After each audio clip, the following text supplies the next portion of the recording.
Beating the buzzer, creating developer velocity at the NBA. Let me start with a basketball story.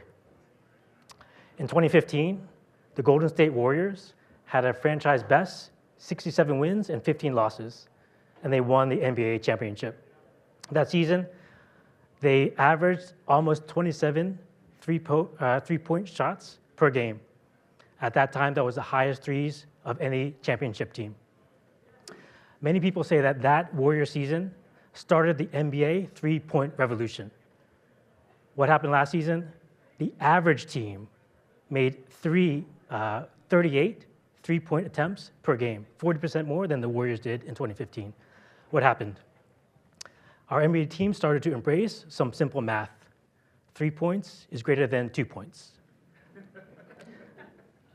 They were able to try to maximize their shooting percentages to see if they can score 50% more points on every shot attempt. Our NBA teams are using data and metrics to evolve the strategy of basketball. And this mindset to find key leverage points and to optimize the impact of our efforts is also crucial in software engineering. And I'll talk about how we applied some of these principles at the NBA to accelerate our developer velocity. My name is Tony Tran. I'm the head of software engineering at the NBA. My teams are in charge of league applications and core tech platforms. We work across multiple platforms, most of the cloud platforms like AWS and Azure, and some on-prem systems that are still in our portfolio. In the past few years, we've made really great strides in our developer velocity, in reducing our release times to less than 10 minutes, and in cybersecurity, reducing the percentages of vulnerabilities that we're finding. Today, I'm going to talk about where we started, our approach to platform engineering, some key wins that we got from that approach, and we'll end with some key takeaways. At the NBA, we support multiple systems in multiple areas. From an application point of view, for fan-facing events, like All-Star Weekend, like Draft Combine, our applications support a lot of those event logistics. If you watched the NBA draft last night, the event logistics are driven by the systems that we're building. We have a big focus on internal league applications. So for our referee operations, as an example, we have apps that help them track and manage their performance. For our basketball operations teams, we have apps that help them run games every night. Our legal teams have contract management systems for our players' contracts. So if you hear about a LeBron James extending his contract, those kind of transactions are inside of our contract management system. We have hundreds of these systems. There's not just a few that have a whole ecosystem that helps to run the basketball business. We're in charge of core tech platforms that helps our developers move faster. There's one interesting complication at the NBA. The NBA works as a franchise model. So I work for the central league office, and then we have 30 NBA teams, and we call them franchises. The unique thing is those teams are independent businesses. They have their own team users, they have their own IT systems, and we need to ensure that those systems, those team users, those team systems work well with our league systems. In 2019, we were in a challenging position. Our release cycles were slow. We were still using waterfall. We weren't estimating well, so we were delivering very late, much more late than we wanted to. Our deployment and build processes were manual. We didn't really have CI/CD pipelines across everything. Some applications weren't even in good source code control. Our infrastructure was fully on-prem and complex. We didn't have the tools we needed to really operate in that environment, and all this led to developer frustration. We couldn't give our teams the processes, the tools, the frameworks that they needed to be successful. Today, we have a much different platform architecture. Everything you see on the slide didn't exist in 2019. So as examples, we have mobile frameworks to help us spin up mobile apps very quickly. We have frameworks for user management, for enterprise data. This year, we're starting to build AI platform services so that our development teams can plug in AI capabilities into their apps very, very quickly. I'm not going to go through all the individual services here. I would say that the services are not the most interesting thing on this slide. I think many people in this room have built these kind of services or are planning to build these services. They're kind of common sense. Rather, I like to talk about our approach to platform services, how we decided which platform moves would have the most impact. We had a couple guiding principles when we talked about platform engineering. One, developer experience. We wanted to find areas that we could either eliminate or optimize or automate. And by the way, that order, eliminate, optimize, automate, is the right order that you should be attacking this. Number two, we tried to find bottlenecks inside of our SDLC. Those are the things that are preventing us from moving fast into production. And lastly, we wanted to measure impact, not just effort. So often it's easier to measure effort, lines of code or number of platform services built. But for us, impact was how we were impacting and changing our users' behavior. And that meant getting features in their hands as fast and as often as possible. Our platform services had to enable that. In developer experience, this is a model, a framework that we use to understand what our developers are doing day by day. We got together, we mapped out what the team was doing every hour, every day, every week.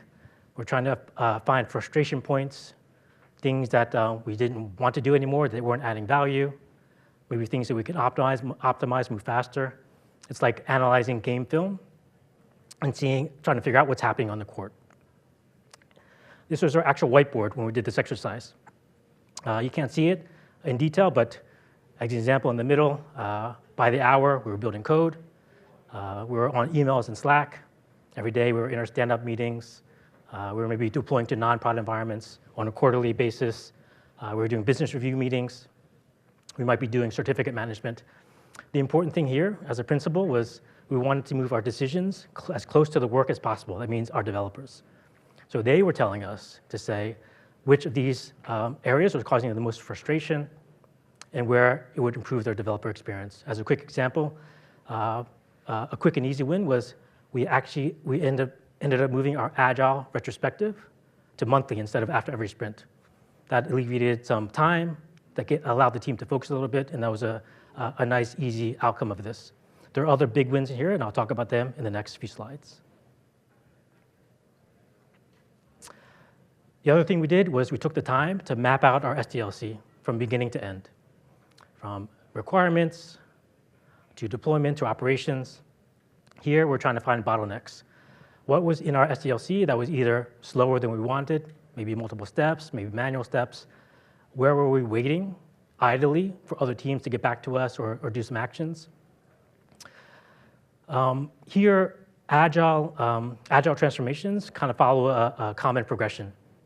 So normally, when you start agile, your code is broken. That's why in a waterfall, a one-year project might turn into a two-year project. You can't write quality code fast enough. And with agile practices, we shorten our release cycles.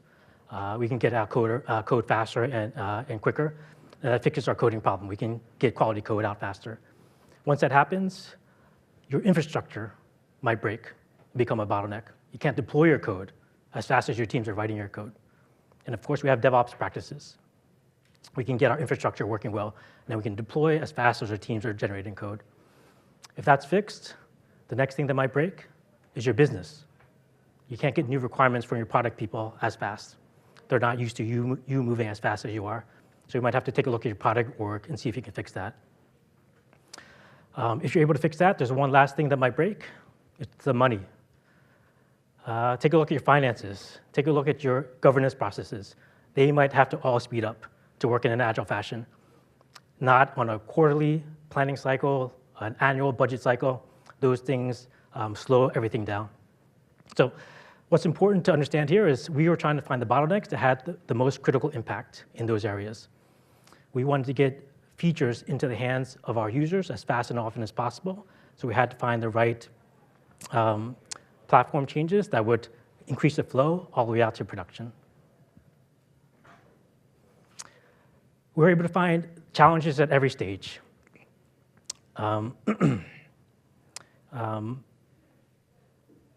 going to go through a couple of key wins that when we used this approach that gave us big returns. The first area that we looked at was enterprise access and identity management. So at some point, we saw our help desk tickets where half of them were just around account management. People's passwords were forgotten, accounts were locked out. As a reminder, we work in a franchise model, so what was happening was in the league office, we were managing team users, logins, and passwords so they can access our league applications, and this wasn't sustainable. As a principle, we want to move decisions closer to the work that was happening. That means giving that control to the team users and the team IT admins. Our solution, we rolled out a federated login architecture between the league and the 30 NBA teams. What that meant was the team users could now SSO into our league applications. They didn't need to remember a separate password. The team IT admins had control over their team accounts. They could resolve account issues without talking to the league office. And when our team users came back from their off-season vacations and tried to log into the applications at season start, if they had problems, they can just talk to their league IT admins right next door. This eliminated thousands and thousands of hours of support hours that we had to do previously from the IT help desk. The second area that was a big unlock for us was the ability to automate deployments all the way out to production. So at this point, we had already automated deployments in non-prod environments. That was working very well, but our production environments were still controlled by our SRE teams, and they worked on a weekly change management cycle. So no matter how fast we were writing code, we could only ship it once a week by filling out manual change request forms. Our solution here was to add integration in our pipelines into ServiceNow, into Slack. We were able to give our SRE teams the visibility, the audit trail that they needed to feel comfortable to automate deployments out to production. And we moved the decision about when to deploy into the teams that knew the products the best. That's our engineering teams, our product teams, and our business teams. They can deploy when it made sense to the business. And this was a huge win for us. We went from weekly releases at most to multiple day releases if we needed to. For live basketball events like Draft Combine, the basketball action can't stop. If there's a bug we need to fix, if there's updates we need to make, they have to go out in a few minutes.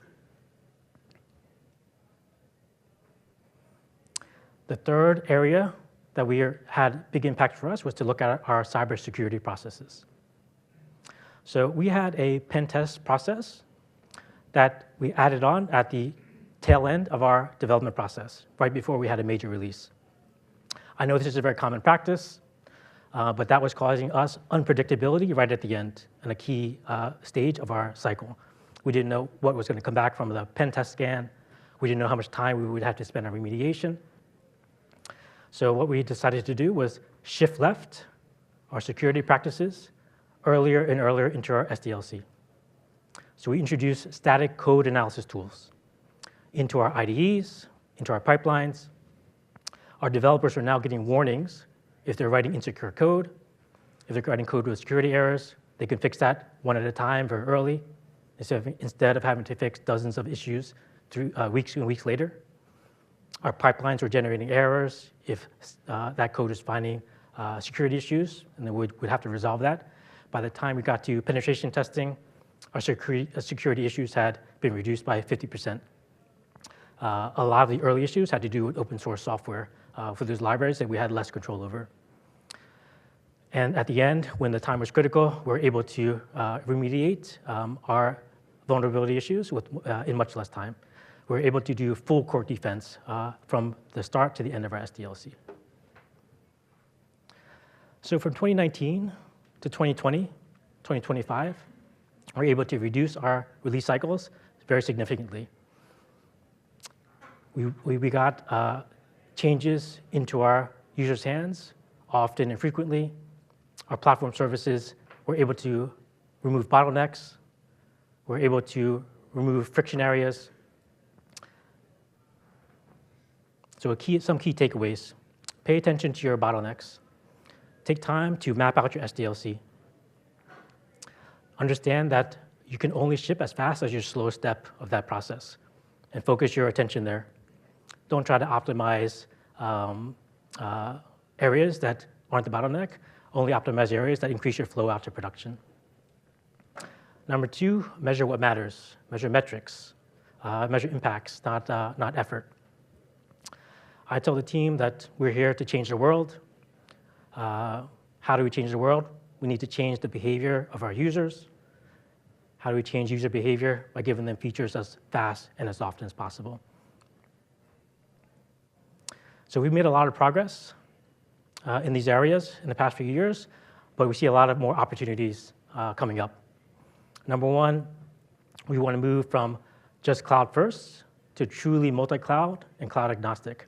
We don't want to be locked into any one vendor.